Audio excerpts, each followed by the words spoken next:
I will never forget the father who carried his dead child's limbs in a bag. I will never forget the man who lost his everything and still said, "Praise be to Allah." I will never forget that old uncle tearing up while looking at the rubble which used to be his home, saying, "I spent 40 years building it." I will never forget the mother who refused to wash her hands covered in her son's blood because it's the only thing left from her baby. I will never forget the ice cream truck full of dead bodies of children. I will never forget the mother who cried, "My children died without eating, they were hungry." I will never forget the girl who said that she recognized her dead mother under the rubble from her hair. I will never forget the little boy crying, "I did nothing wrong." I will never forget the doctor singing a song which says, "We will stay no matter what," even after their hospital was bombed.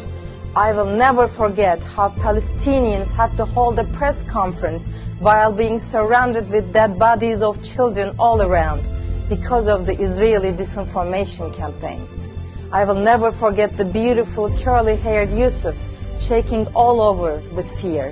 I will never forget the little girl holding her baby brother screaming at the top of her lungs in the midst of rubbles. I will never forget the hero journalist Mutaz Aziza who saved 2 girls from the rubble after the bombardment. I will never forget how Al Jazeera correspondent lost his wife and children, buried them, and got back to work immediately, saying this is his responsibility. I will never forget each and every one of the Palestinian journalists showing us a genocide in the making, although 35 of their colleagues were killed. I will never forget how the US vetoed even a pause of bombardment and sent billions of dollars to aid and abet a genocide. I will never forget how Britain, Germany, France, and Canada walked all over human rights and defended a genocide. I will never forget how the UAE celebrated Halloween and the Saudis danced at the music festival when their brethren were massacred. I will never forget how we failed them.